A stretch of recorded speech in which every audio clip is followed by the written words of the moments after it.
You are listening to the USDN on the DFPN.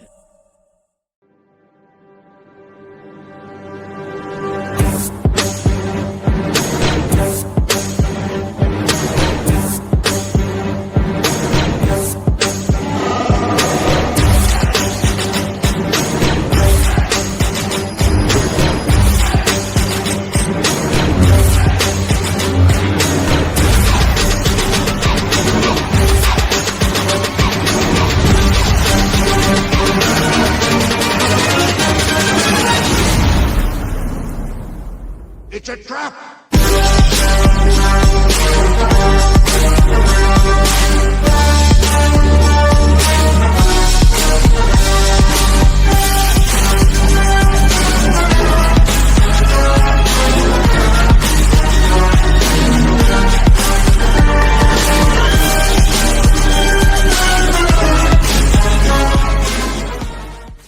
What is up, everybody? And no, your eyes do not deceive you. The USDN is live for the second night in a row. That means your fella here, the chairman, is doing overtime, and I couldn't be happier to do it. Tonight, I am bringing you Apogee Comics with Nick Garber, Matthew Jasso, fuck, and Harshstroke, which I can pronounce pretty easily. So this interview tonight all came about because I was interviewing Ben Lacey with Shark of War, and I was complimenting the art on the new issues. And like, no kidding, a couple of days later, Harshstroke sent me a screenshot of me talking about him going, "Hey, that's me." And I thought it was awesome that he was just like, "Hey." All I can see is like Io Sky on WWE, like, "It's me." So I thought that was really cool. And then this interview was born from that. He's like, "Hey, I'm working on this new project. Can I bring in the whole team for that project?" And I was like, "A whole team? Like, absolutely, let's do it." And we're here tonight to do it. And I'll let everybody here give themselves their own little introduction so that we all know kind of what role they play within this. So we'll start over here with Nick. Go for it, man. Hey, I'm Nick Garber. I'm the president and CFO, Chief Financial Officer of Apogee Comics. I'm also creator of most of the books within that world. I've been doing independent comics since 2012 with my first title called Phantom Hawk. And I've worked with Starcross, ComX. I've done a lot of stuff. So I've been around for a little bit, and it's been a real growing experience. Matt, we'll hop over to you, man. My name is Matthew Jasso. I pretend to be a freelance writer, and every so often people message me at 11 o'clock at night and tell me I'm writing their comic, and I say, "Send me a picture," and then we get here. Awesome. Harsh, over to you, man. I'm Harshstroke. I just draw. I've been doing it like for 3 years now. That's it. Just working on Shark of War and being lucky to work with Nick and Matt with Quickwire. Yeah, so that's it. I like it, fellas. I like it. Actually. And to only be at it for 3 years, dude, that is impressive. I'm not even going to lie. And I've seen your art. That's impressive as hell, dude. No joke. I've been drawing actually for 5 years or so. I start at university, actually. Okay. Never draw when I was a little kid. I just like comic books, but I was really lazy with that. When I was doing my degree in marketing, I really didn't like it. So I wanted to be a filmmaker, but it was so messy because I didn't have money for the actors and stuff. So next thing was to draw comic books, and after my degree I started to draw, just like train myself like an athlete. Just start 3 years ago. Oh, that's really cool, dude. I know a lot of comic book artists who initially started out wanting to do film and then transitioned over to the comic book side. And honestly, there's some very impressive artists out there that are like that. So let's talk about the company itself, guys. So back in 2017, this started out as two separate companies, Guerilla Comics and Move the World, and then they merged together. Yeah. So what was that like at the time with it being two separate companies and then y'all bringing it together to make one? It was pretty seamless because it was four dudes that were of like-minded like goals of what we wanted to do. So it was me and Ray Merrick. We were part of Guerilla Comics, and he's like, "Hey man," and I was going to MightyCon in St. Louis. Okay. He's like, "Hey, there's this guy named Jay Sloan and this guy named Dave Norton. They have this book called Transgenesis, and their artwork's really good. And I think we should talk to these guys when you're here."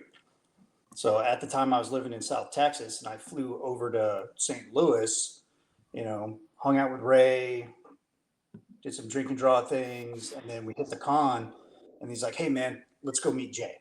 Cause he'd been talking to him on like Facebook or something like that. Okay. I'm like, "All right, cool." Dave wasn't there. He was still in Texas. He didn't go to that con.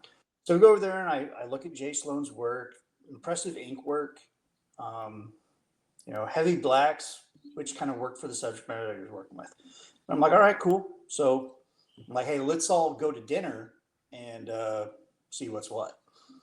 So, and that's how it started. We went to dinner. We had a great time. We talked about comics. We talked about the comic business. We talked about indie comics and kind of what we wanted to achieve, and how we wanted to kind of have an image style as a business model. Okay. Apogee would own nothing other than the Apogee A.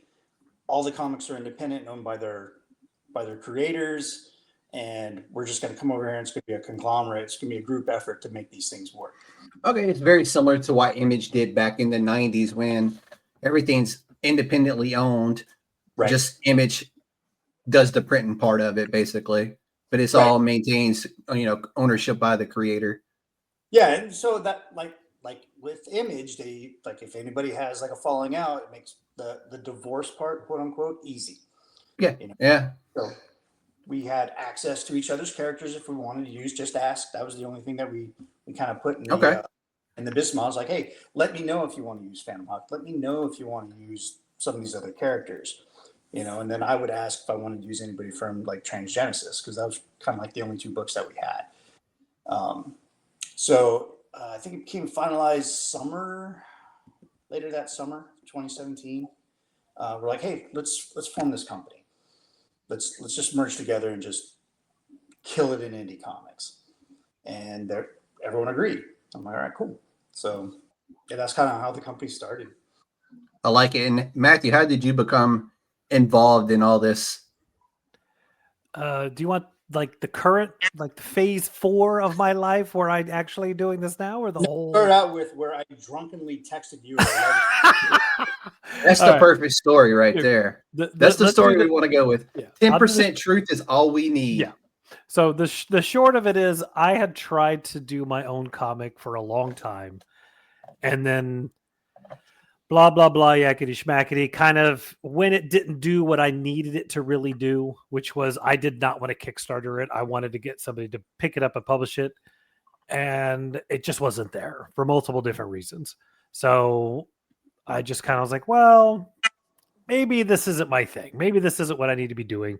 Maybe I'll go back to film, because I've been doing film before then. So I kind of played with that. And then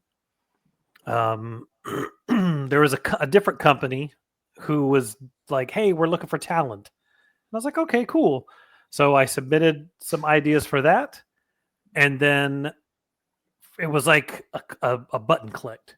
The moment I said, "Hey, let me see if I can be a freelance writer," it was just like I started getting offers out of nowhere. It was really weird, because Nick and I had spoken on and off for probably 4 or 5 years, because that's how I met Nick and a bunch of the other people, was through that one group where I found an artist for my book. And now he calls me.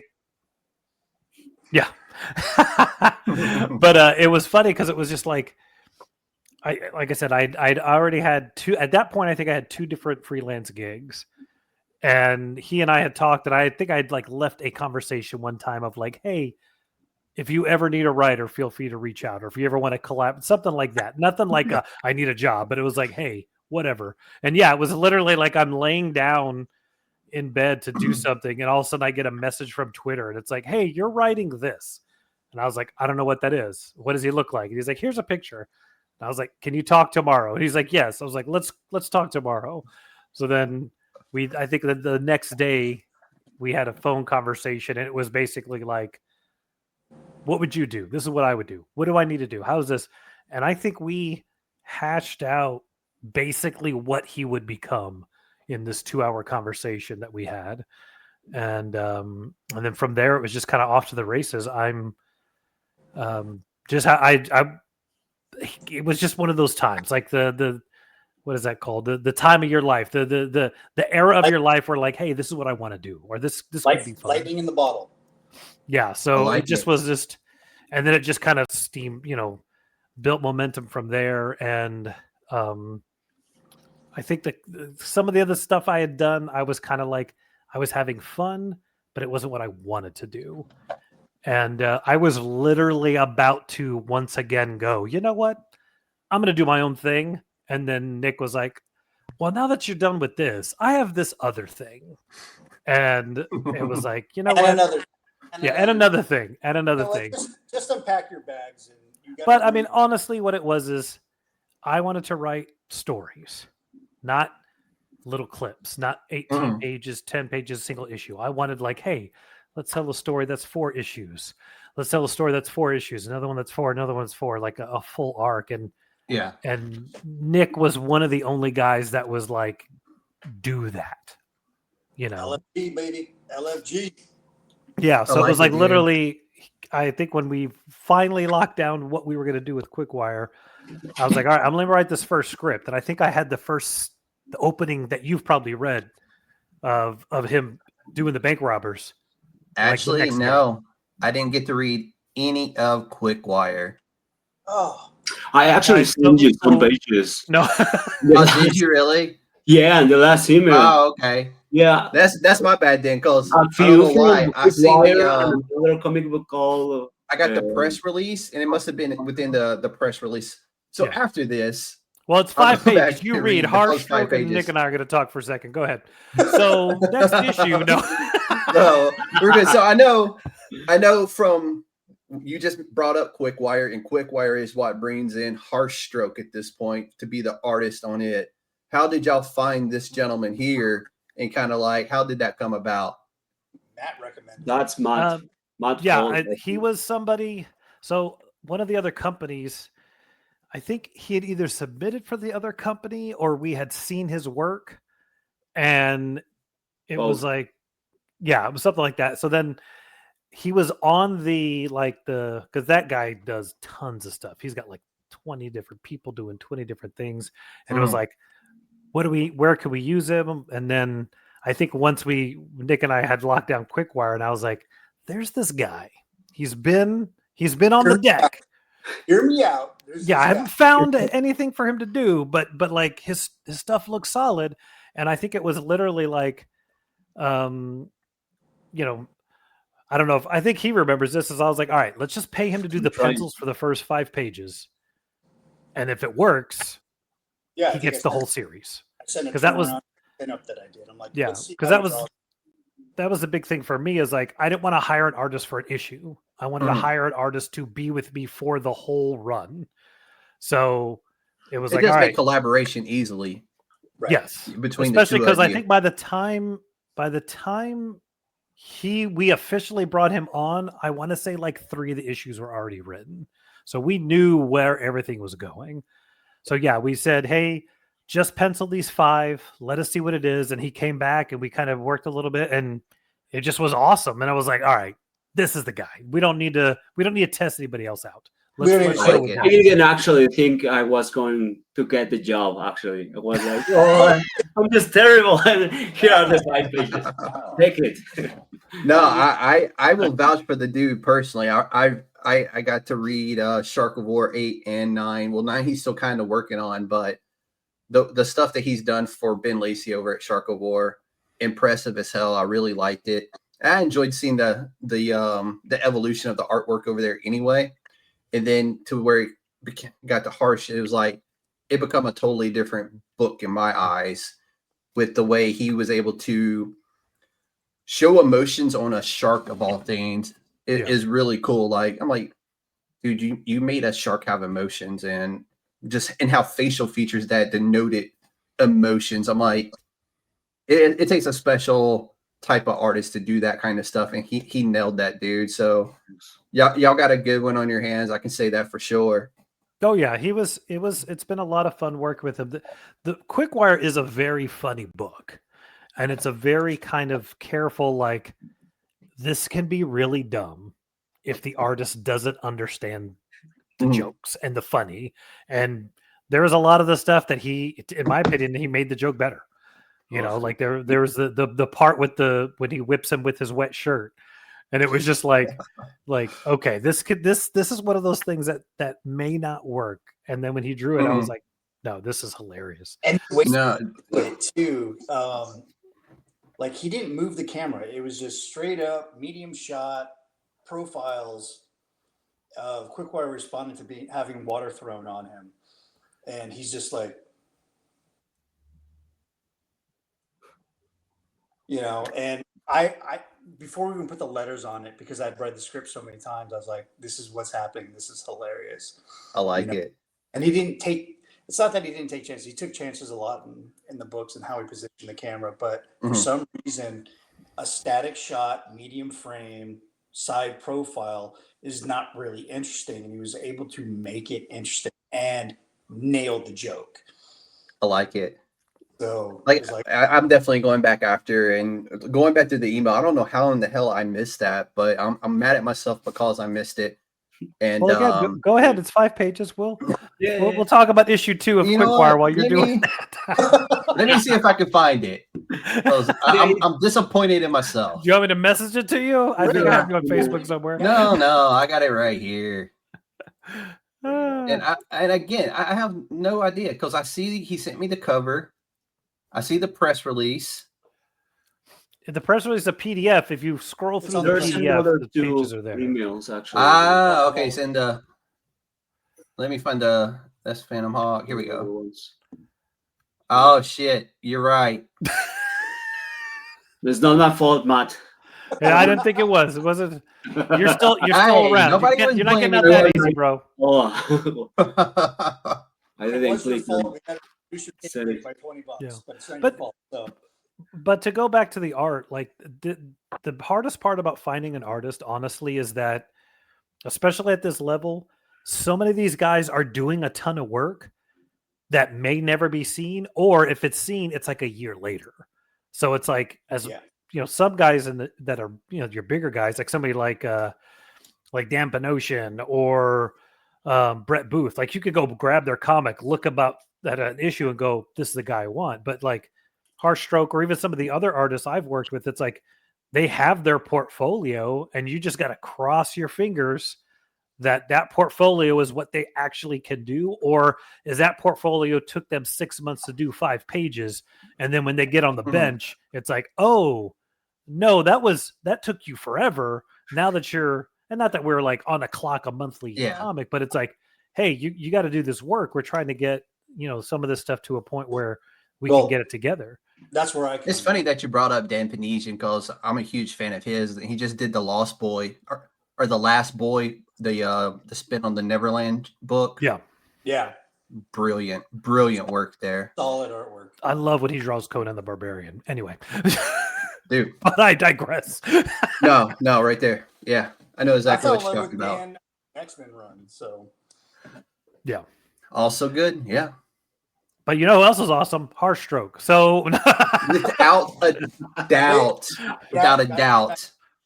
Quickwire's his claim to fame. I'm telling you, it's gonna make it happen for him. I hope so. It's always a challenge, especially because, like, I have yet to work with somebody who lives in the same city as me. So to try to work through Facebook, and the thing I don't know if anybody else does this. I try to encourage writers to do this. Is create a group in Facebook, and then just make the artist post the page. And then this way, when you're commenting or talking, they stick with the page. Because I've had people try and do like, let's do it in a chat or text. And there's no way to keep track of who's talking about what we're linking to. So that was probably one of the biggest things that really helped. I mean, I was doing that back when I was doing my own book with that artist. Is like, it just like, I think it's just an easy flow, and you can be specific about, hey, this is the page I'm talking about. This panel here, can we do this or do that? And Harshstroke was always good about anything that needed to be adjusted or changed. And then sometimes he'd be like, I ain't doing nothing, bro. I'm the artist. Go write another script and leave. No, I'm just You know what though? I was just having this conversation last night with Styles and Lucky Devil Comics is finding an artist who will push back and tell you like, hey, that isn't gonna work. So Well, and it's hard to do because they don't want to make. Because you put a band logo. You're breaking up. Oh, now we got dead air. Okay. I'm on hotel internet. I apologize. No, I completely understand that. He's like, hey, man, like, we're like, hey, dude, like, there's this logo on his shirt. What is that? He's like, oh, it's this band that I listen to. And we're like, oh, we don't want to get sued. He's like, don't worry, hold on. And then he messages the band, promises them a copy of the book. And they're like, that is so badass and punk, dude. Like, yeah, you can use our logo. It's totally awesome. I'm like, I'm going to need screen grabs of them saying this shit. You know, just Yeah. I like keeping my lawyer bored where I don't have to do stuff. Hey, a bored lawyer is a happy lawyer.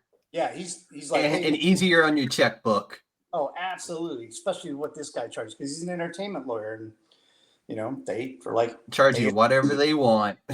Yeah, and they assume that everybody that hires them is making Marvel money. We are not making Marvel money. One day, maybe, hopefully, probably long after I'm dead, when grandkids own the company. Yeah, I think you'll be all right. Maybe on your deathbed, you know, as you're laying there. I'll die with the biggest smile. They're like, oh, yeah, you're making all this money. And then all my artists are paid, my writers are paid, my EIC is paid, you know, and they're all living comfortable lives based on the products that we produce, which is what our goal is. But like, so Harsh hits me back up. He's like, hey, man, we're good to go. Here's the screen grabs. So what do you want me to do? I'm like, everything that I asked you to take off pertaining to that band, put it back. So what band was it? Harsh? What band was it? It was after a Teenage Riot because actually every change that Matt or Nick asked for is like, fine, I will redo it or change it. But when Nick asked me to delete some stuff, I was like really upset. I was like, man, like I really like the personality of the main character, Tyler. I feel so identified with him, like so easygoing, and he doesn't care about anything. I think actually Matthew, is like the brother. I imagine Matthew like him. Yeah. So I was like, Jesus, what does that make me, the old man? You are actually you're Dr. Advani. I'm the father. Okay. I wasn't going to say nothing. I was going to go grandfather, but you were nice to yourself. He's actually in a panel there. I asked him for a cameo. Yeah. Well, like me, except cooler. Yeah. And when they asked me to draw Quickwire, I was really into all this digital hardcore stuff and listening a lot to Atari Teenage Riot and all other stuff, Apex Twin and stuff. And I was like, this character, if he's quick, this is the sound of Quickwire. So I took the opportunity to bring the logo of Atari Teenage Riot. Then Nick asked me to delete it, but I follow Nick Endo, the singer, on Instagram, and I sent her a message like, "Hey, I used your logo, the Atari Teenage Riot logo, and I put it in a T-shirt of the main character. Can I do it?" And she was like, yeah, fine, like, go do it. It's fine for It's me. amazing how far you'll get when you just ask. Right. Yeah, and I told Nick, like, we have green light, so let's do it. Yeah. Well, and I think sometimes people are afraid to ask. Like, Yeah. technically, it's free advertising. Why would they say no? It doesn't cost them a single thing for Harshstroke to draw their logo on this guy's chest. It's, you know, there are a couple of these, like, I don't want to say indie bands, but bands or places you go and ask them, like, hey, can we do this? Like back when I was doing film, you like go to some, not a franchise, but some like family owned restaurant, like, hey, can we film here if we don't bother anybody? They're like, sure. You know, and so I think sometimes, like, the worst they're going to say is no, and you have to do the thing you didn't want to do. Yeah. I mean, no is easy to handle. The hardest part is always just getting the gumption to go, hey, can I do this? And they're going to look at you for a second and be like, you know what? Yeah, sure. Go ahead. There's a booth over there in the corner. How about it? Yeah. They're like, oh shit, that was easier than it should have been. And that's the cool thing about social media. That you can do that kind of stuff. The fact that I've had conversations with Jim Valentino and Mike Grell about using their characters and them saying no, at least I could talk to them. Right. Hey, you'll be surprised at when I was doing just like straight up pure comic book shows about my weekly reads and stuff like that. And I would tag certain artists and writers and stuff like that. And the amount of like love they give back, like it's a message like, hey, I really appreciate you reading the book and taking time to read the book and shouting me out and giving me some love on social media. And I'm like, thank you. And I'm like screenshotting it and sharing it with my friends, and they probably have no idea who I'm talking about. But I'm like, they said hi to me, and they're like, we don't know who that is. I'm like, well, they said hi, and they're pretty important to me in the comic book world. Okay. Yeah, I do a podcast, and there was one time we were reviewing all the year ones, you know, the Robin year one, Batgirl year one, Nightwing year one. And I think it was after the first one we did the Robin year one, and we couldn't decide if it was Scott Beatty or Scott Beatty. And my co-host got a message from Scott saying it's pronounced Beatty. That's awesome. He was like, dude. cool. And then like I was like, he's like, what do I do? And I'm like, ask him if he'll come be on the show after we do all the comics. Yeah. What's the worst he's gonna say? And he's No. like, okay. And he came after we did all of the reviews. He actually came and talked. And That's dope. he was the nicest guy. It's like Teeny Howard. I got to meet her. Like she was an advertised for the Comic-Con I was going to be at. And when I walked by and she was sitting there, and I was like, I kind of got starstruck because she worked on Rick and Morty. She's got other stuff. She's got a really great series out right now. But I was just like, holy shit, you're Teeny Howard. She's like, yeah, last time I checked, I was. Yep. I'm like, driver's license. and that's Luana Vecchio over there. And she's like, hey, I'm like, I'm starstruck all of a sudden. I'm like, I'm getting everybody's autographs. And I got my books out of my bag, and I'm like, I didn't bring a Rick and Morty because I didn't know you were going to be here. I'd have had you sign my first appearance of Pickle Rick, even though I know she didn't work on it. But still, I would have got her to sign it. She's like, it's okay. I brought some. And I was like, yes. So I got all the Rick and Mortys that she worked on signed. Went right next door to Luana Vecchio, got her to sign Lovesick. And then right across from her was Tula Latoy. I think that's how you pronounce her name. Got her to sign a bunch of books that I've had, some of her covers from Distillery and that kind of stuff. And the whole time I'm like awestruck because that's three powerhouse women in the comic book industry that I was just like, this is awesome. The best day ever. I'm like, this is so cool. And then I forgot to ask Tula how to pronounce her last name, and I felt bad because I always say it wrong, I'm sure. Right. It happens. Trust me. Yeah. No, dude. It's like Panesian, or how do you say Dan's last name? Like Panosian. Is it I only Panosian? know that because he is friends with these two guys who I've listened to their podcast. So Okay. the only reason I know, because I was was like, I don't even know how to say this guy's name. And then he was I like, always "Yeah, say Panosian." Panosian because that sounds okay to me, but Panosian, all right, now I know.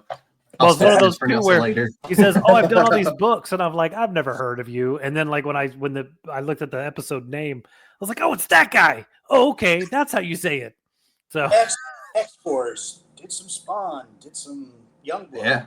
yeah, It's like if I ever had a chance to meet Mark Spears, I'd probably cry and shit myself and everything else all at the same time because I've been such a huge fan of his for so long now that like he could just slap his name on a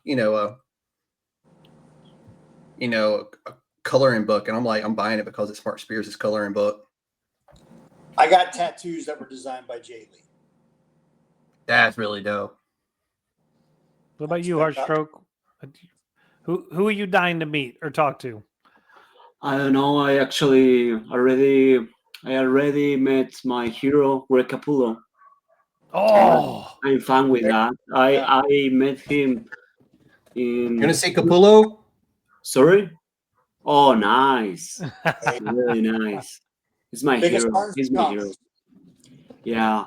That was a gift from my comic book shop, my local comic book shop gifted me that. It's the nice vinyl print too. It's not like a poster. That's the actual store window vinyl nice. that they use. Oh, So cool. So Yeah, I met him in 2013, a while ago, and now I want to meet Mark Silvestri. I think this guy that is drawing Absolute Batman, Dragora.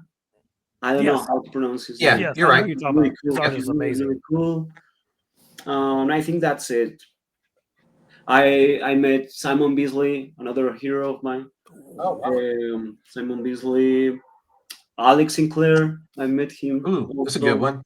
Yeah, and that's it. I don't think. Todd McFarlane. I mean, yeah, Dude, the Todd father. Todd Father. Yeah, Yeah, dude. He's since 1993 I've looked up to that guy. yeah. Yeah. Really cool. I don't there's so many people who are like, yeah, I'm not a fan of his. I'm like, dude, your comic book looks just like his. Don't tell me you're not a fan. But hey, if that's what makes you sleep at night, keep denying it. Keep denying it. There was a time in my artwork where they're like, "Hey man, you're just like Rob Liefeld." I'm like, "You such." Yeah, but can you draw feet? Yeah, exactly. There it is. And he's only got 30 pouches, not 80. I was getting 75 pouches. Damn it! Because it was the Dude, 90s. did you just see his recent press release on the re-release of Youngblood? No, he bores me, to be honest with you. Yeah, dude, it was. He made fun of himself for like 10 solid minutes, and that was the best part about it. He made fun of himself. That's the weird thing about Rob is like he'll get hammered in the comment section of most of the things he posts on like Twitter or social media. And then he gets super offensive, like, well, last time I checked, I've never heard of you, and I've done this, and I've done that. I'm like, dude. I don't need your resume. I know your resume, dude. Like, we all know your resume, and you haven't progressed since 1993. 93. You know, most artists progress, like even Harsh here. Like, you see a steady progression in his artwork with Quickwire. And I'm like, and now just finding out he's only been drawn for like 3 years. Like, what the hell? And he can draw feet. And he draws feet. Sometimes. Hey, you could always hide it with a rock. You It. can hide feet with a rock or with a pouch. It's cool. You know what you could do is you can just do that Tasmanian devil thing with Quickwire's legs, where it's just a bunch of circles. yeah. Hey, there we go. that. There we go. Smoke and that's it. Yeah. Yeah. So I know y'all were kind of right in the So I know y'all are kind of like spread out all over the country here, but how are y'all maintaining the creative energy and the quality? Well, I know Matt and Harsh, y'all are in the same area, but Nick, I know you're kind of away from everybody, and I'm sure this isn't the only part of the team. You got more. So how do y'all keep that all kind of like meshed together and just keeping the creative juice flowing? I would say social media is probably the biggest linchpin for how we're able to constantly communicate with one another. We have a group chat for Quickwire between Harsh, Matthew, and myself. And then we have the page to where, Harsh drops his artwork in, and who also did the letters on this book. Oh, nice. So he wanted to kind of branch out and was like, hey, this is another skill I have. I'm like, all right, cool. Let's see what you got. I'm like, okay, that works. Let's do it. I always say letter and mates or breaks a book. It does. Yeah. It does. I'm a big fan of a phone call. Now, Harshstroke and I haven't had a phone call because I think he's in Mexico and I'm in Texas. So that'd be a very expensive phone call. But Nick and I talk on the phone at least, once a week, maybe twice a week, depending on. Bare minimum. Sometimes it's 2 or 3 times. Like I said, you call me more than my father. I miss him a lot. Wait, you get phone calls from your father? You have a father? Yeah. Mine went out for milk and smokes and never came back, dude. What the fuck? Coming back with the milk. It was the strangest. Yeah. But no, I think for me, I think there's definitely a need to keep that energy going. And I'm older than everybody. So, but I'm also one of those. Huh? I said I heard that story. Yeah. But I think part of it too for me is like we could have a 15-minute phone conversation or 3 hours of texting. If you give me this 15 minutes and we have this conversation, then I can go be productive with what we discussed and what we figured out. And sometimes too, it starts with a text. Hey, you available for a call right now? A quick call. It's always a quick call, but there's never a quick call. It's always going to be an hour. I'd rather have an hour phone call than 4 or 5 hours of texting any day of the week. Or you leave me an important voicemail that says, hey, can you call me? And then I might call you back. Yeah. My wife likes to jump in and like have a conversation with Jasso. I'm like, I'm on a business call. What the F are you doing? Yeah. Like, we're trying to finalize things, man. We got important. So I think that at the end of Quickwire, we should make sure, hey, Matt, have you ever had green tacos? No. Are they good? You want delicious. Yeah. I get 5 minutes of the recipe for green tacos. It's quite funny. But no, I think that's a lot of it too, is that just have that constant communication. Because I've worked with, one time I did the thing where it was like, here's a script, I'll draw it. And then like 4 weeks later, here's 5 pages. And I'm like, these are all wrong. But we're going through that right now. That wasn't me. That wasn't me. It wasn't him. We're glad it's not you. But it's just like some of those times where you just, because I think sometimes it's kind of funny because there's times when I'm like, am I leaving these scripts too open? Do I need to go like Alan Moore and each panel's a full page of writing? But sometimes you just get to the point where like I can look at sometimes an artist and go, like Harsh has done it a couple times. Bruno on Phantom Hawk will do it. Is like, I think this needs an extra panel to show this thing. And like, but it makes the story work. Cool. Mm-hmm. 9 times out of 10 works. Yeah, but then sometimes I'm like, there was one artist I worked on, and I think he got 3 pages in, and I finally like told the guy, I was like, I ain't working with this dude. Like he read the dialogue, and that's it, and he's just making things up. And I'm like, yeah, there's one guy. Yeah, I don't care. I'll do it.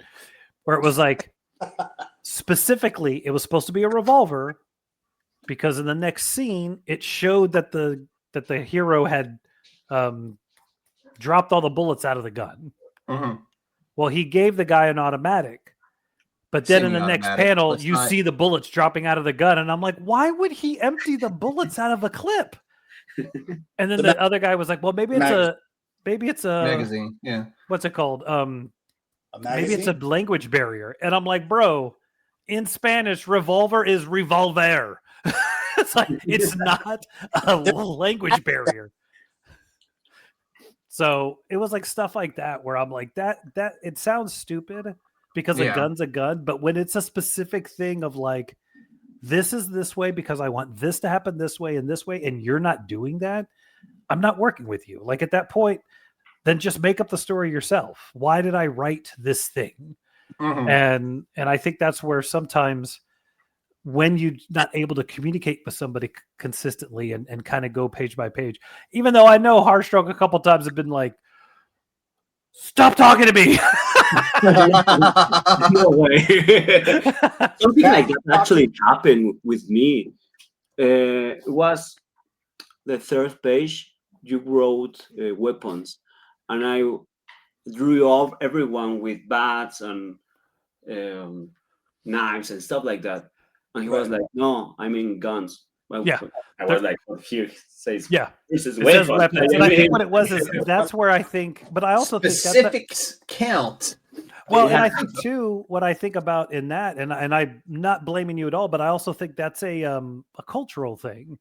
Like in America, if you say weapons, especially Yeah. Texas, that means guns. That's a gun. Yeah. That's true. That's true. But use in knives here. every other nation, nobody has guns on the regular. You got I can go to my friend's meat, house and he has 30. Yeah. Only 3 in Texas? That's a rookie, man. I got 4, and I'm in Florida on detail for my job. Yeah. I got 4 guns. But I think that's also like, sometimes I have to think about like, no, this is like were you the one that didn't know what an ATM machine was? No, that was somebody No, else. it wasn't Where it me. was like an ATM machine on the side of a building. And I was like, how do you not know? And then realize like, oh, you have no idea because he's I've been to in Mexico. Central America. Yeah, What? that doesn't happen here. We don't have ATM like outside. They're always inside. Yeah, they're always inside. Yeah. Yeah. Weird. So I think sometimes when you get the cultural differences, because the first artist I worked with, he was in Texas. So like there was no, and not that it was a better relationship, but just that there were certain things because he's here, he understood what this is. But at the same time, like another writer buddy of mine, like he'll just insert pictures into his script like this. And I'm like, maybe like, no, make the artist work. He'll be fine. It was. You are paying him to work, so That's what we're paying for. and that's what Google is for as well. Mhm. Help me a little bit, Matt, with that. Yeah, there you go. Always I'll help. do a mix.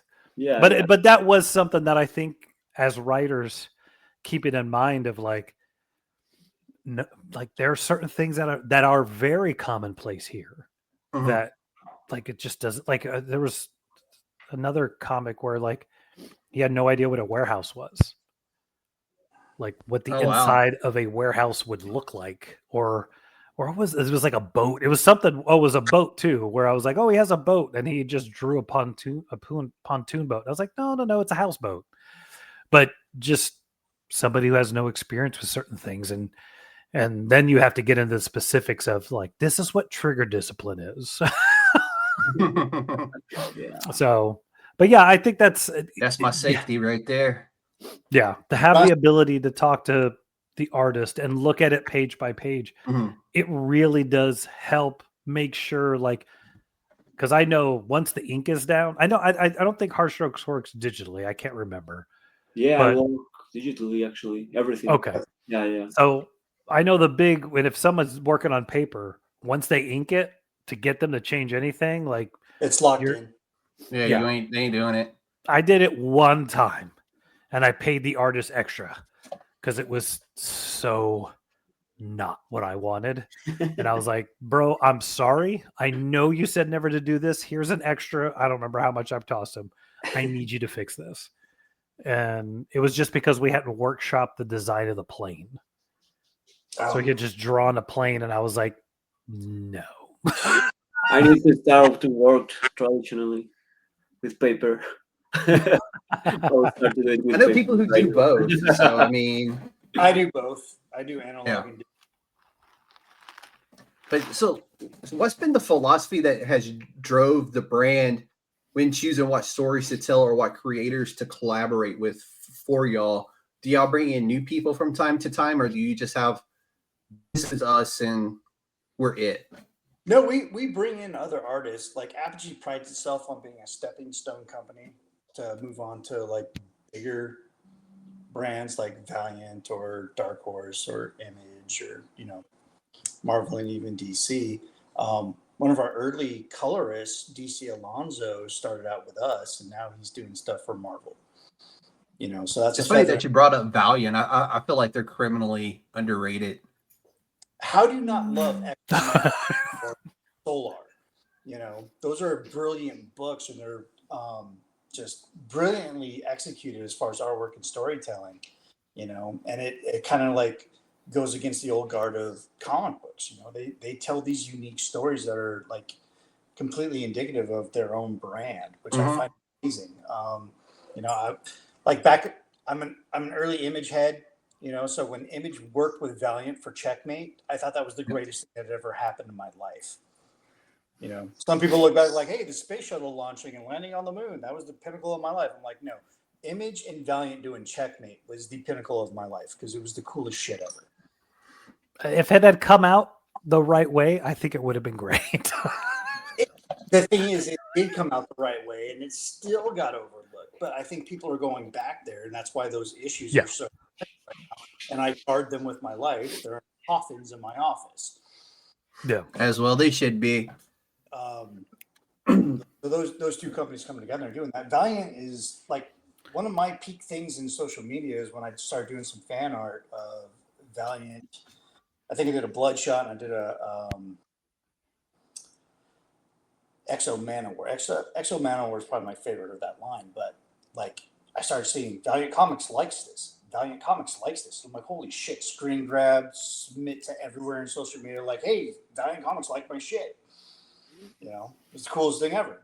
Dude, I do the same thing. Anytime a comic book artist or a writer says, hey, thanks for the support, I'm all like, screenshot, just in case. It's stuff like that. This is what I love about social media is that's giving you access to people that you normally wouldn't have access to. Like it really has. And I think the con culture, I think, is starting to go back to, they're separating it more. Now, Comic Cons are becoming Comic Cons again about the comic books. I know San Diego Comic Con this year was literally about the comics. They still had their normal stuff, but from everybody I've talked to that was at San Diego, it was definitely more about the comic book this year. Yeah, it was more pushing about the comic books and the creative aspect of comic books. So it was more focused on like what's Jim Lee putting out, what's Todd putting out, what's Rob putting out, what's Dan putting out. Where before it's all like everybody's in line to go into Hall H and see what blockbusters are going to happen next year. Yeah, which I've never cared about. I mean, the one thing that like I want to see the next con I end up at, the only thing I really want to concern myself with is Tiny Onion going to be there. Okay. Yeah. The Tinian. But that's another guy that's on my list. Definitely is Tinian. But social media has given me access to Chuck Dixon to build a friendship with him, with Graham Nolan. Mm-hmm. The guys that created Bane, and then get him on my own podcast. That's really dope. Yeah. Specifically said, we're not going to talk about fucking Bane, and I'm like, all right, that's fair. But when we're not filming, can I ask you about Bane? I'm like, yeah, absolutely. But we just don't want to do it on there because we've talked about Bane for like 30 years. Yeah. Like, that's good. That's fair. No, that's really cool. And that's the one positive I can say that's come out of social media is us getting to connect with the guys that we look up to and admire from a creative standpoint when it comes to that kind of stuff. I know I don't have any type of artistic skills, but I've always been able to admire what the other people have done. So, but let's keep pressing. So let's talk a little bit about your current lineup before. I know we got Quickwire coming. Tell everybody about what you currently have on the docket and what they can pick up if they go over to your website. Okay. First of all, you can pick up some things from our legacy line, is what we're calling it. Now we're kind of like rebranding. We've pushed the artwork, we pushed the storytelling, colors. We've gotten a little bit more professional polish on it. Not saying that the previous books didn't have that, but we've kind of like bumped it up a notch. So you can get the Crimson Guardians starring the Cardinal. The first Phantom Hawk book we did with Apogee. Solarum Prime. Bengali issue 1 through 3. What else? What am I forgetting, Matt? There's another book. Oh, War Drums. You can order War Drums. Yeah, the original War Drums. The original War Drums, which we're expanding into its own. It's going to be kind of like the Marvel Presents or crisis line with DC. Okay. So it's going to be how we pull the universe together for like giant events. So you don't have to read individual issues to understand what's going on with the major event. It's going to be Okay. We thought that was a better idea to just kind of streamline the universe and how we're going to move forward. But you can always, I wouldn't call them one shots or independent of each other, because in the later issues, these things will be brought up. Like this event happened, and there'll be a caption like this happened in War Drums issue 4 or whatever. Yeah. Okay. It's kind of like when Marvel Now happened, where they kind of soft rebooted the entire Marvel Comics universe. Yeah. And then they kind of cotton picked everything that they wanted to keep and things they didn't want to keep. And that's kind of, in a way, in my opinion, what we've kind of done is like the Phantom Hawk reboot has really kind of begun this kind of, not a restart, but like, hey, this is what we're doing now. This is the standard.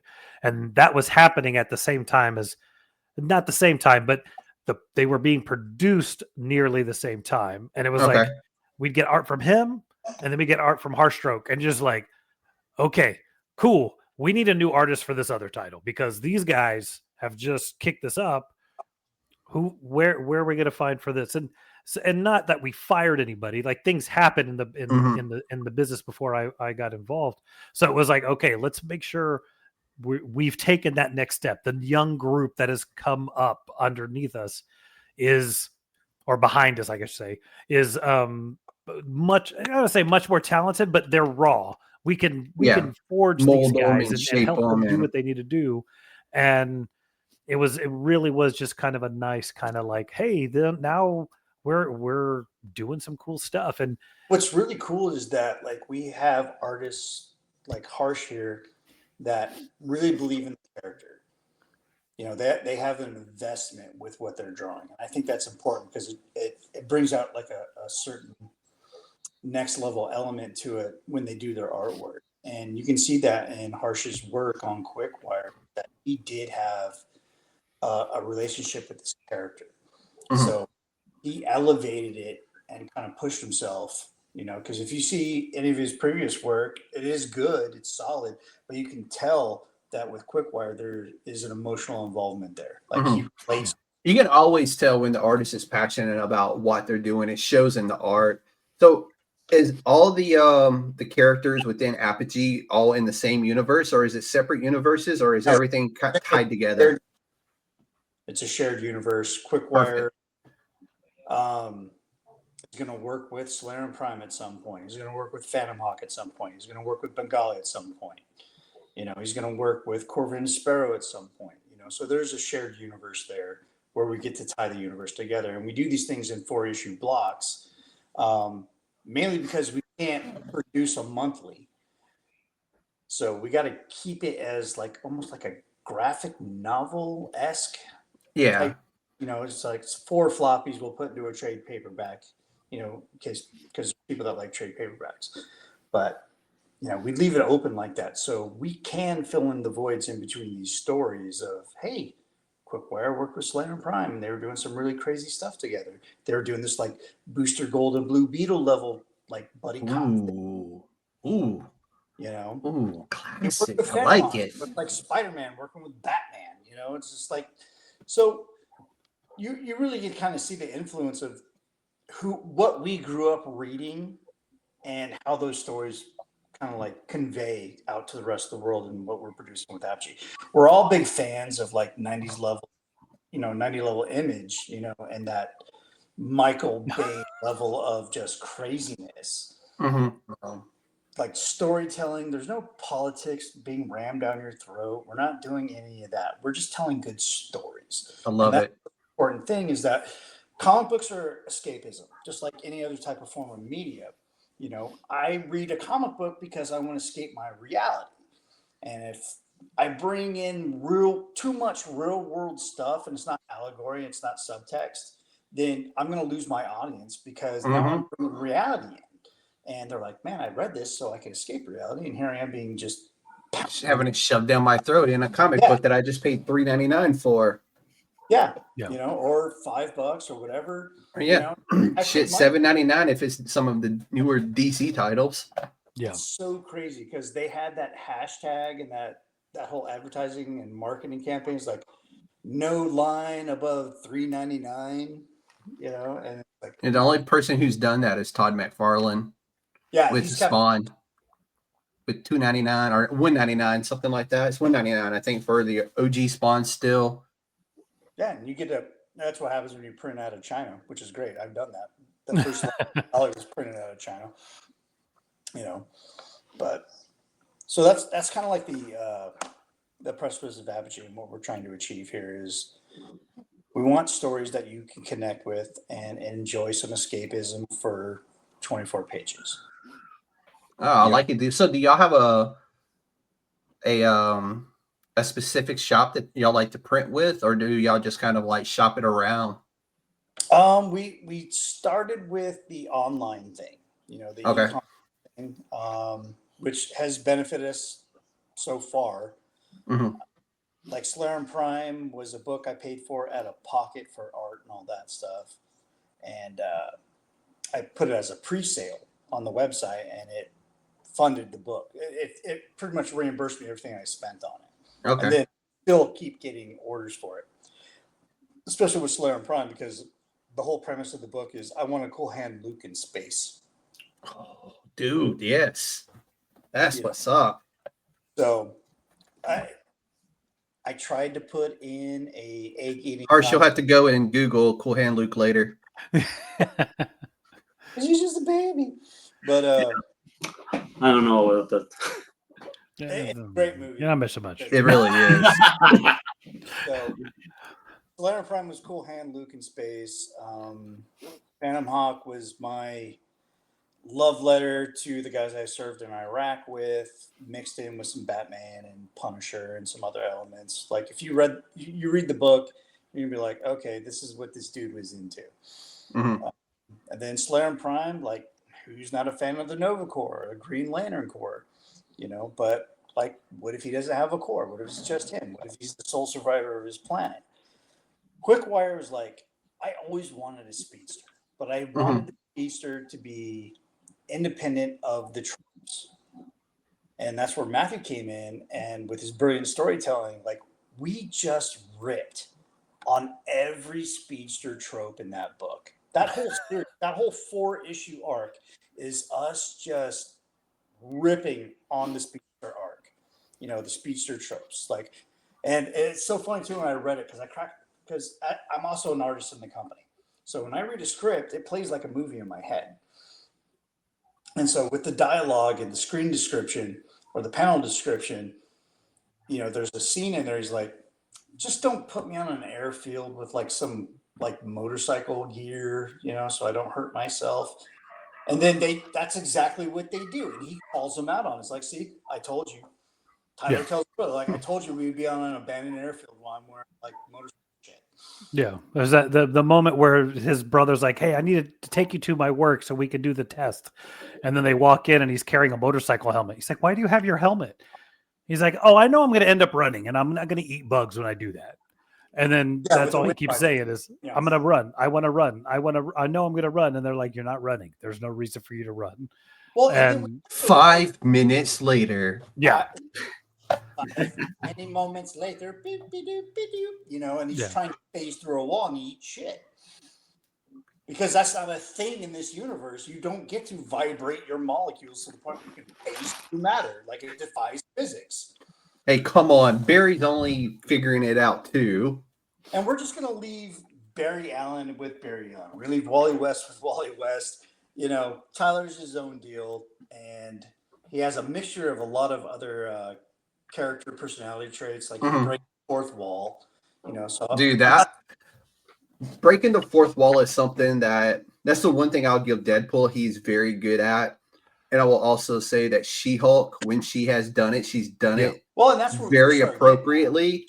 And when it's done appropriately, dude, there's nothing that could be better than a fourth wall break done perfectly. When they know they're a character. Not to like Matthew nailed it perfectly. Like the fourth wall breaks are completely. I wouldn't say they're entirely unique, but they're definitely uniquely done. So Tyler's kind of like, he's definitely a Gen. What would you say he is? Millennial? No. No, I think it's Gen Z, right? I think it's Gen Z, yeah, because his vernacular is based off my second daughter, the way that He she uses talks. words like bussin' and no cap and dead ass. Yeah, it's slay. Yeah, that's my daughter's thing. Yeah, I got 2 daughters in college. Oh my god. Yeah, same. I got one in college. That's it. I stopped at one. I got smart. Yeah. Well, Lucky you. My crowning achievement, I stopped at one. Not to be too crude, but my pull-out game was weak apparently. So, like, we use that vernacular and the way that No judging here, buddy. couch Happens to pulls the up, best but of us. So Matthew's writing in that with the fourth wall break I was busting up laughing. It was one of the few times I call him directly instead of him calling me. I'm like, hey, dude, this shit was hilarious. I was like, I laughed. I gut laughed for like a good 10 minutes, with the fourth wall break. And hopefully the audience experiences the same thing that I did. If not, I'm not giving you your money back. It's mine forever. But it's already been spent. Tough it's shit. already been spent. Yeah, Did the sun go down there, Harshstroke? It's all going to Harshstroke and his what is the payment system we call him on? Pioneer. So like I laughed hysterically, and then Harsh went in there and put visuals to it, and it just sold the joke even more. It's like, so when you have that team, that communication, and the artist is like, I'm in on the joke. I know how to make the joke better, and then I'm going to do that. I'm not saying we're breaking the fourth wall every issue, but like at least in the first issue, it's like, hey, this is my story. You're probably wondering how I got here. Yeah.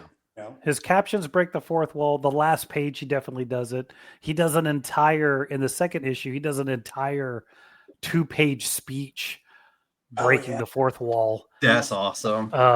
But I think too, like, I've always had this thing about, like, it seems like every single comic character, like, they're begrudgingly a hero, or the hero life has weighed them down. And I'm like, what if this young kid who, like, he's been dreaming that this might happen one day, even though he knows it never would. And then it randomly happens. And he's like, this is the coolest thing. And just have him be truly excited about not only having superpowers, but the idea of actually getting to be a hero. Like I like to believe that most people are good. Look, if I could somehow pull off being Batman, or, well, probably more Nightwing, because he's all over my office. And that's like Nightwing or Superman. Like, I know everybody wants to go like, well, you'd probably end up being Homelander. No, like, I really would want to be that dude who's like doing things and helping people. And look, not to go too far into this because I don't want to start a big debate, but like, look, I'm going to be the corn sweat Superman. I'm not going to be dour, let horses die, freaking Cavill Superman. Like, and I think, watch your mouth, sir. Oh, we can get that argument out. Millions of Snyder fans just rolled over in their mom's basement. But my point more is that, like, to have somebody like Quickwire, because Phantom Hawk is all the things of like, this is my mission. And my intent is to make sure that I fulfill my mission. And if you get in the way, then I'm sorry. That's your own bad. And Quickwire's like, no, bro, like, watch this part. And I think that's having that difference and Nick did not know what he was getting into. He just knew he wanted a speedster. No, dude, I like that, but it's one of those where I've been around long enough and I was in the military long enough. I would be the Red Hood. Sorry, but I'm packing pistols and I'm just gonna be like, oh, boom. And this is the weird thing, and this is like a feather in the cap to Matthew's writing, because he writes Phantom Hawk, who's the reluctant hero. He doesn't want to be a hero. He's mission focused, and he's got shit to do. You're in my way. One way or the other, you get in my way. So there's elements of Punisher and Red Hood in that story, and then you go do a complete 180 with this fun, jovial hero that's really embracing that because it's the coolest thing that's ever happened in his life. And then you brought in a young artist to draw it. That helps a lot. I think that was needed because of the energy that character represents. Mm-hmm. He needed a youthful artist, and Harsh has just delivered page after page after page. You're getting I like it. I like to hear it. 22 or 24 pages of awesomeness. We work on so many books. I don't know how many pages there are sometimes. So are all your books like in that 24 page range, or are you like the 24 to 32? We keep them usually in the 24 to 32 page range. Okay. Like any artist or writer that I hire, and Matt can affirm this, when they ask me questions like, well, how many pages is it going to be? I'm like, as long as you need to tell the story.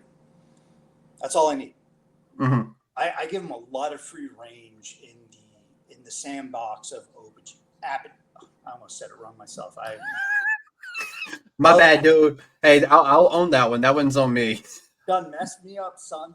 So, like, when you show up to the sandbox of Apogee, I'm like, as long as you need to tell the story, and I will let you know if you cross a line or you're doing something that the character wouldn't do. So you get a lot of free range, and Matthew's kind of like complimenting me, like, hey man, like I've never had so much fun working on a book. I'm like, because I'm very little hands-on. It's like I tell you what the core of the character is, and that's the problem with Phantom Hawk, is that everyone wants to write him as Batman. Mm-hmm. They either want to write him as Batman or they want to write him as the Punisher. I'm like, that's not who he is. And Matthew understood that completely. He's like, okay, so correct me if I'm wrong. Is this who the character is? I'm like, that's absolutely who the character is. And he went to town. And then we come to Quickwire. I'm like, I want this speedster, but I don't want him to follow speedster tropes. The original name for the character was Charger. And Matthew just hit me with the hard questions like, how in love are we with this name? I'm like, I'm not married to it. So if you think of something better, let me know. Hey, then he could have been San Diego's favorite son. No, that's where Bengali comes in. Bengali is the demon of San Diego, which is weird. Oh, nice. I created him in Texas, even though I'm a San Diego resident. I was like, I never thought I was going to see the city again in my life. And work being work, I'm now a San Diego resident. I'm like, this is so much cooler now because I'm here and I'm taking reference pictures for my artists while I'm out on the water in San Diego Bay. And here's a picture of the Midway, and here's this, and here's that, and here's Mango Park. So I'm able to add that element of realism to it.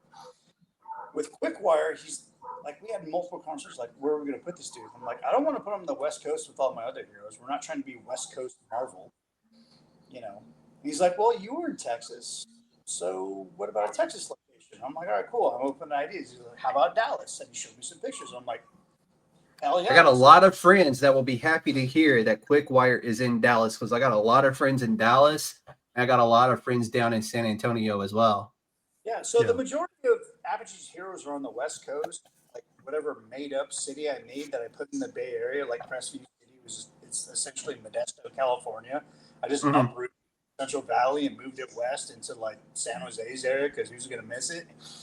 And Crimson Guardian, it's in Foster City, so that's North Bay. That's north of San Francisco.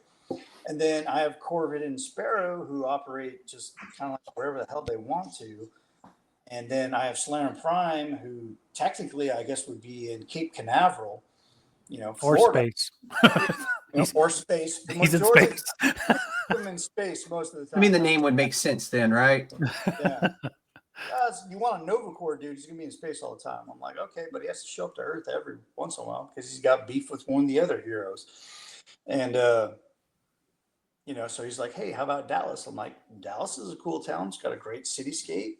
I think it would look cool. Dallas has come a long way over the last like 10 to 15 years. I'm like, it's better than Waco, man. We're not trying to have like Chip and Joe. Hey, Waco's on the come up, okay? Waco's on the come up. Is it? Have you been there? No. But no, the reason Not for a while, but I know Dallas is eventually going to grow into Waco. I mean, yeah, give it another. It's well on its way there. Well, because that was my thing. Is like, I live in a small town outside of Houston, and I thought about Houston, but my thing was like, there isn't enough going on here.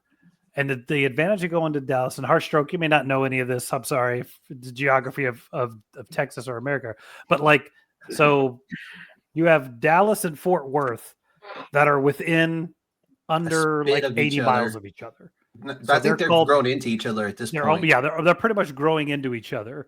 So they're called the Metroplex because it's two cities basically grow into melding as one. And I just thought, like, putting him there, you have so many more environments and opportunities for him to do something. And given that he's a speedster, he could be anywhere else quickly anyway. Mm-hmm. So I just thought it would be a nice place to drop him because, yeah, so many people, if they do Texas, they do like Houston or El Paso, or they don't even bother with Texas. You know what's funny? You're in Houston. I just had Chris Ford on, who does the comic book Dark Pink, also from the Houston area. Oh, nice. But his comic book takes place in New Orleans. And coincidence enough, the guy I had on last night is Canadian, but his comic book also takes place in New Orleans. Nice. I got married in New Orleans, so sure. I'm putting together a great streak for October. And everybody that I'm talking to and interviewing, everything that they're doing is all kind of like interlaid with each other in some form or fashion. And I'm just putting all that together, which is really cool. No, it's I think Texas,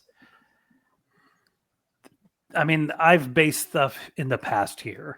Mm-hmm. And I think that's I don't think a lot of people quite understand, one, how vast the state really is. No, they really don't. That's like a day and a half drive to get across. Yeah. But even on top of that, given the vastness, like if I drive 3 hours in any direction, the environment changes. If I go to San Antonio, it's much more green. It's not as humid. It's kind of more of a, the feel of getting closer to Mexico and that influence. I go to Austin, I'm suddenly in hill country. That's 2.5 hours away, and there's nothing flat. Houston's almost completely flat. If I go up to Dallas, now you're talking about that standard city vibe. And then you go beyond all that. My daughter, she's in Abilene. One of my daughters in San Antonio. The other one's in Abilene. You go up to Abilene, and it flattens out again. And it's like you can see Tuesday that way and Thursday that way, and you're just trying to get there as fast as possible. But I think there's just so many environments here. You know what? Everything south of I-10 is just desert. I mean, yeah. And then Mexico. And then there's a point where there's a point where you're going down I-10. Over here is Texas. Over here is Mexico. Yeah. Pretty much. Which I always thought that was really cool. Like, I'm like, what's that over there? And then you see a big sign that says, "Do not cross. You're entering Mexico." And I'm like, oh, that's cool. And then, or you have blue skies and brown skies. Also very true. Sorry, Harshstroke. Those border towns, they have no. That's real. Hey, that's real. I will hold Nogales and Tijuana very close to my heart. Yeah. I've spent many of times in Nogales and Tijuana. All right. Nice. Yeah. But no, I think it has been a lot of fun working on Quickwire to kind of let loose because there are so many.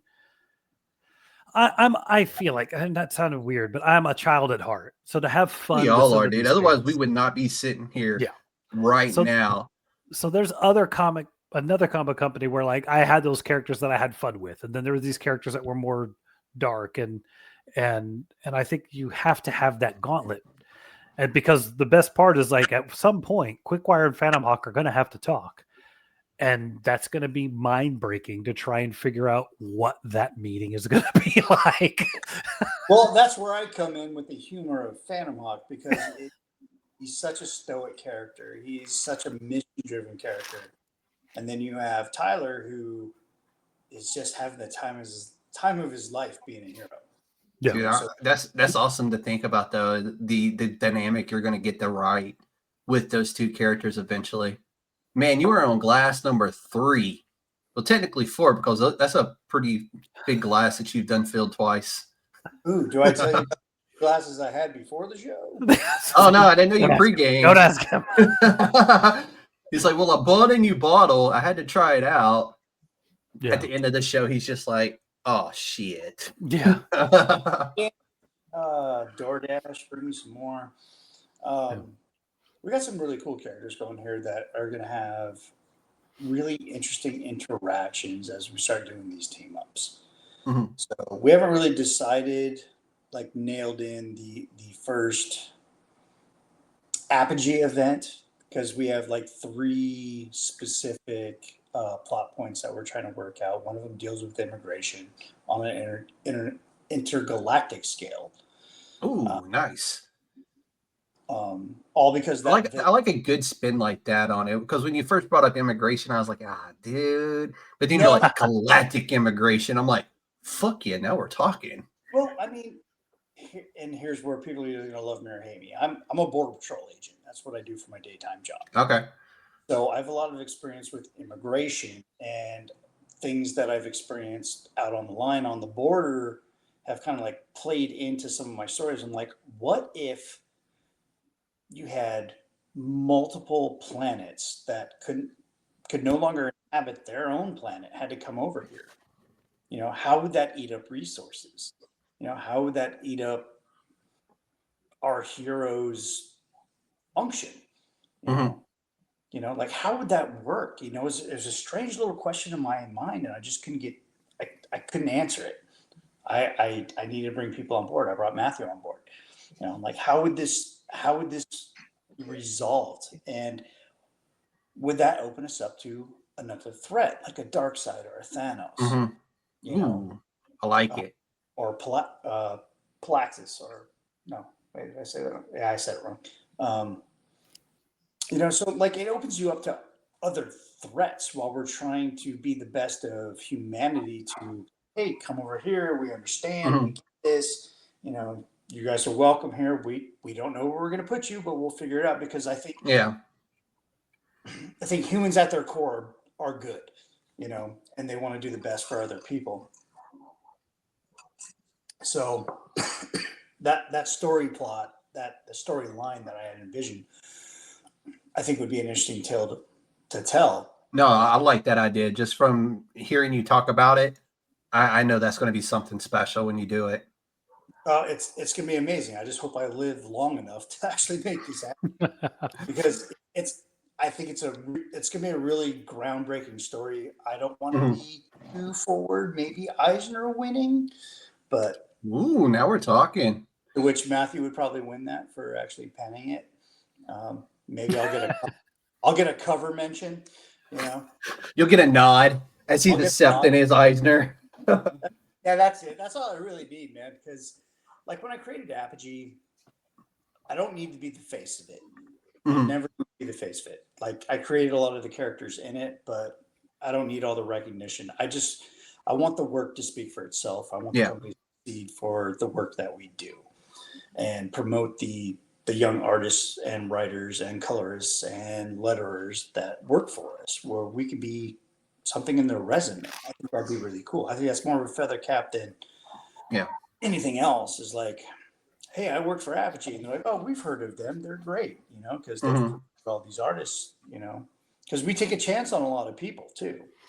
Yeah, and sometimes that's all a person needs, is that somebody to take that one chance on them, and then that's your all-star right there, you know? Right, absolutely.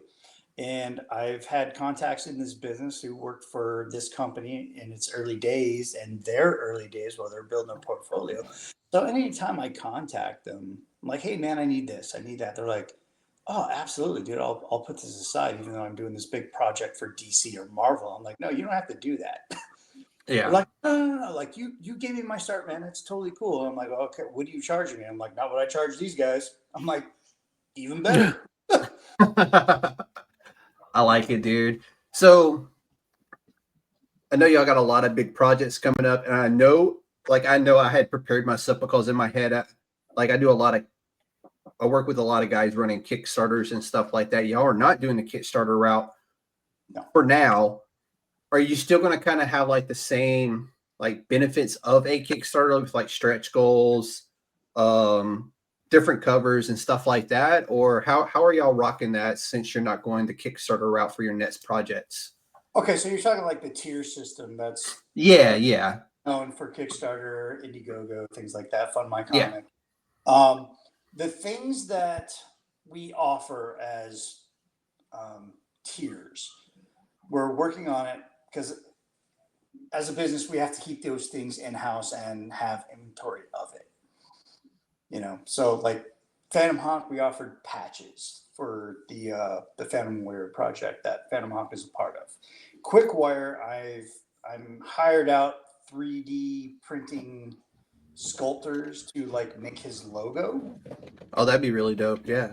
And then also statues. And then I have pretty much a print farm going on in the house right now because I want everything that I ever wanted since I was 8. And I have files for those and I print them out and off the mess because I have a Wolverine mask, I have Deadpool, I got Wolverine claws. I got all the dumb shit I wanted when I was a kid just eating up my office space right now. But I figured Guilty. a 3D printer is pretty much a license to print money. So if I can do, and that's what I've commissioned. I've commissioned a couple of people to do Quickwire running at speed that I can fill with different filaments to print it and then ship those out. Same with Bengali and Phantom Hawk. Those are kind of our top 3 right now. So that's kind of where we're going with that. So are y'all still, do y'all have like t-shirts and stuff like that that people can get on y'all's website? We have a Teespring account that has multiple products as far as like hoodies, sweatshirts, t-shirts, men and women. We had leggings for a while, but they discontinued the leggings, so I bought them all. Find a way to like. I knew it. That's why you're only filming from here up. You don't want nobody to see your leggings. Yeah. That ass. They bring your ass up perfectly. That's a lot of A's. That's all I'm saying. It's a lot of A's. I get it. It's a whole deal.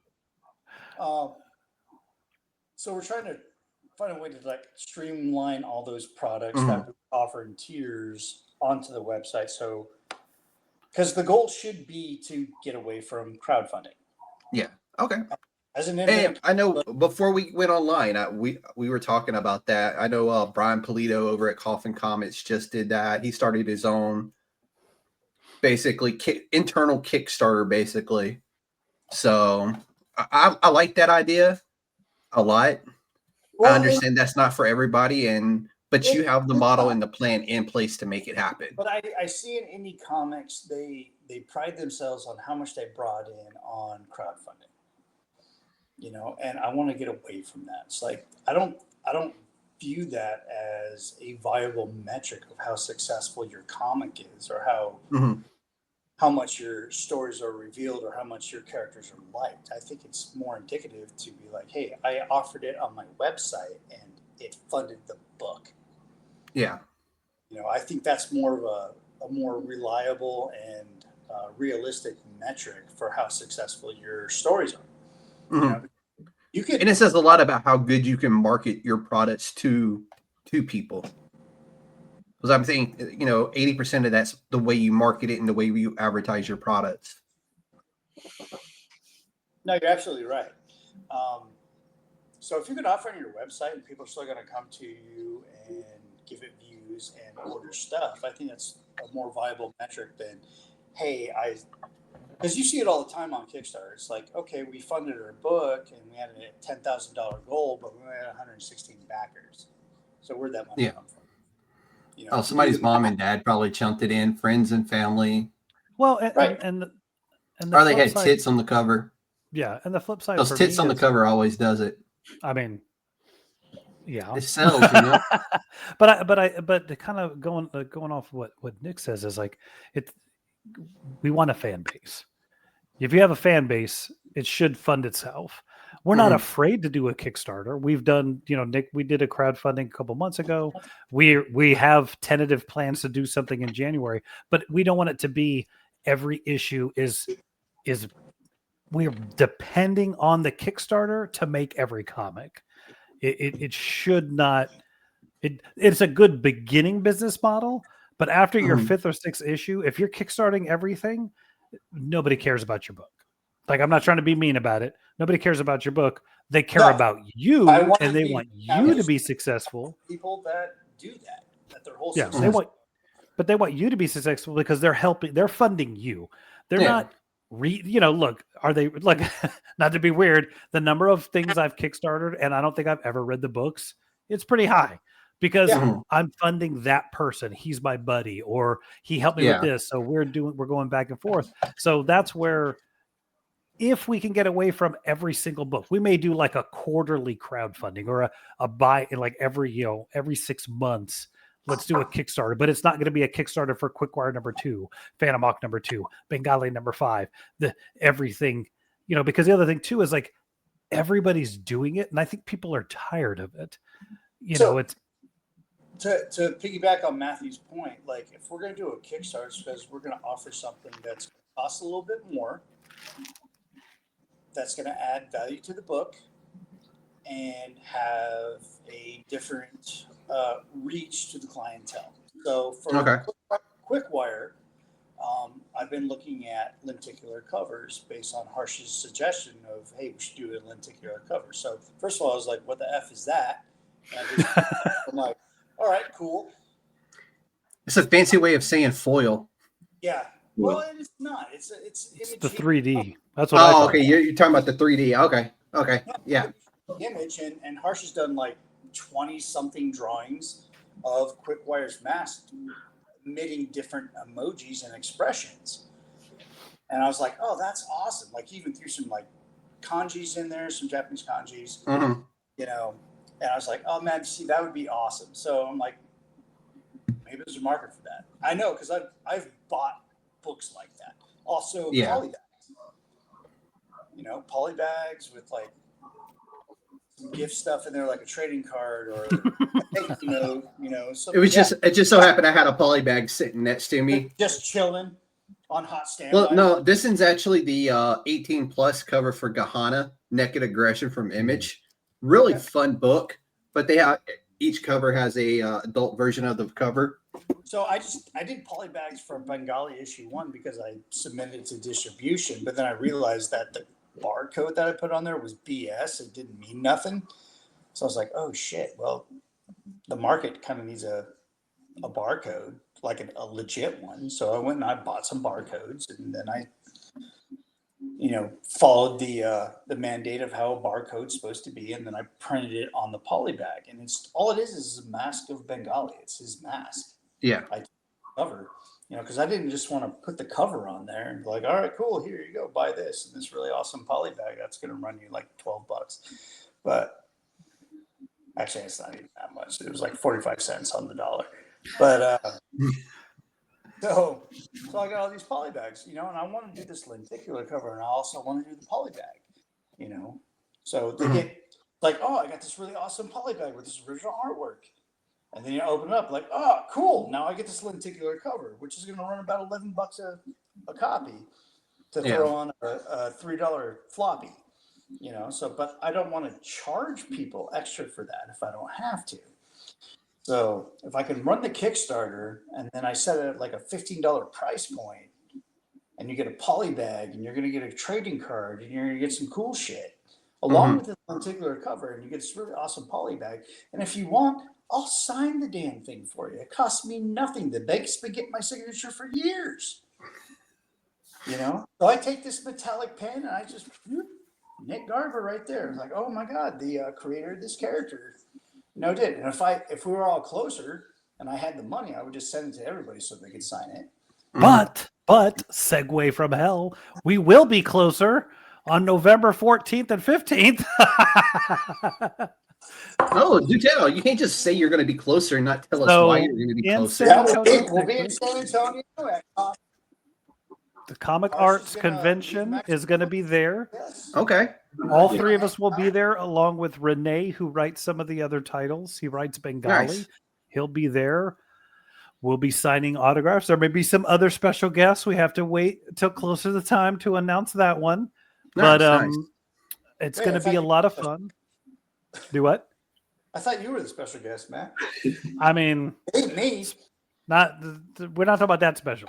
I mean, Harsh is flying in for us, so he's got to be the guest of the hour, So, send us like a gif of like, hey, when I arrive in America, and it's like this dude like proposing to a girl, and I'm like, which one of us is the girl?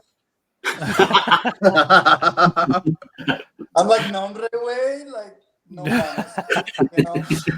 But yeah, All right. it's going to be in San Antonio. November 15th is the convention. It's called the Comic Arts Comic Convention. Arts Center, Yeah. Yeah. And it's just that Saturday, but we'll all be there.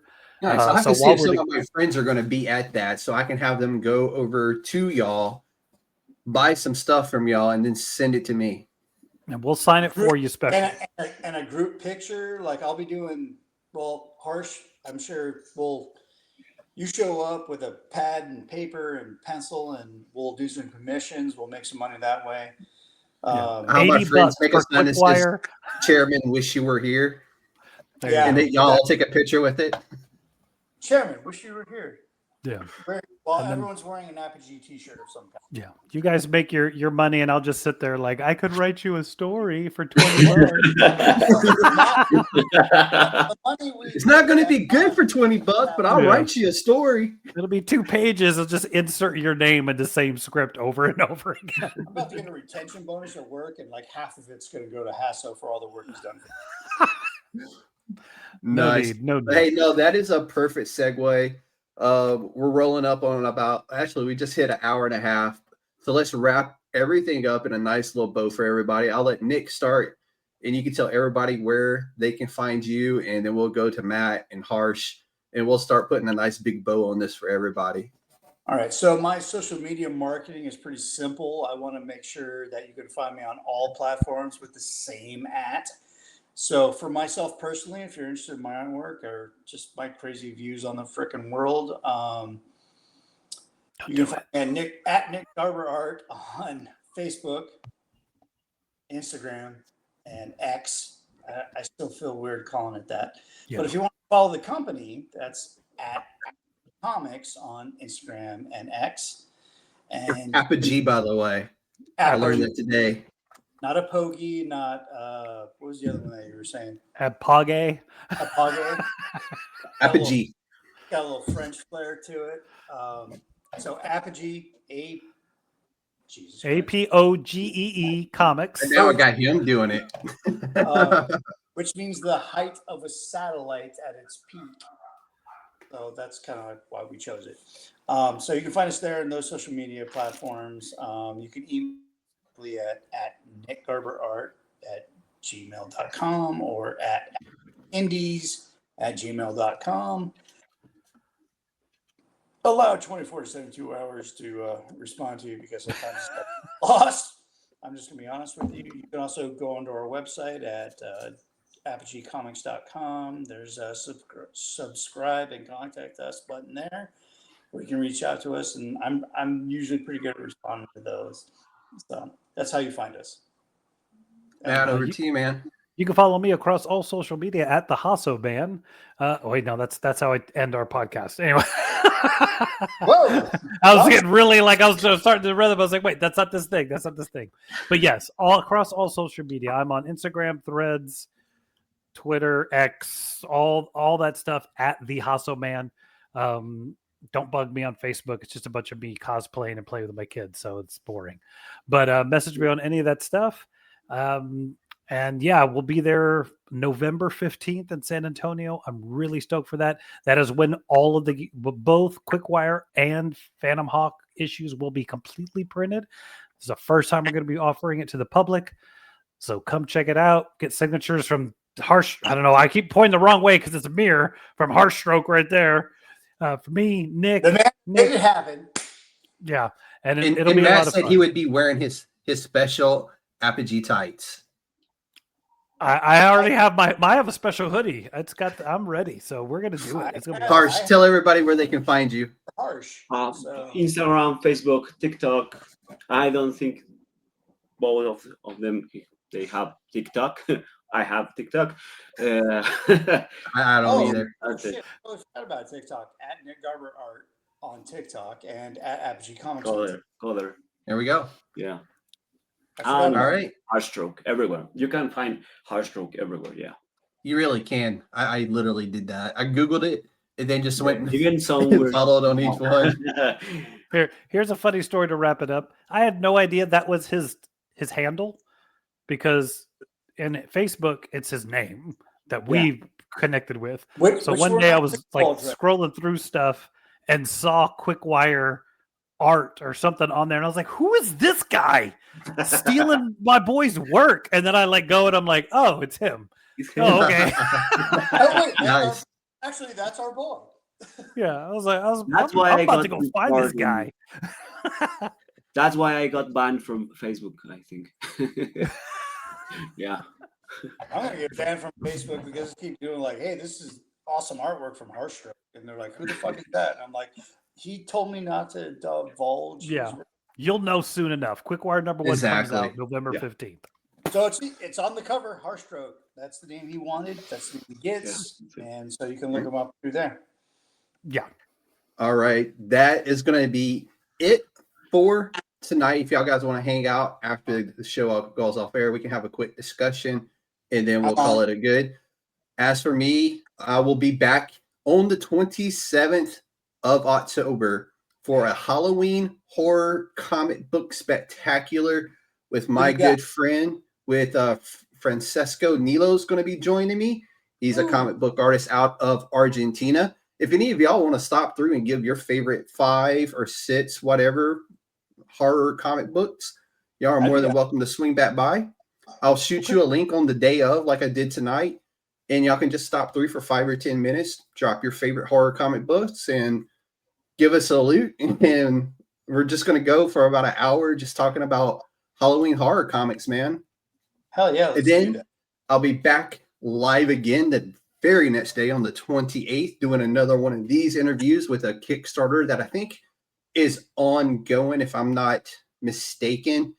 And then after that, I'll be shooting another message out across the indie comic sphere to say, hey, November's almost here. Let's start lining up interviews for November, as I have opened up the United States Department of Nerds to be the indie creators one-stop shop. Come hang out with us. Let's talk about your projects. Let's talk about the good work that y'all are bringing to the world. And with that, I'm going to say it. Apogee, Nick, Matt, Harsh, you are all USDN approved. And welcome to the Council of Nerds. With that, we wish you all a good night. Actually, you do. Awesome. Thank you, sir. Appreciate it. Yes, sir.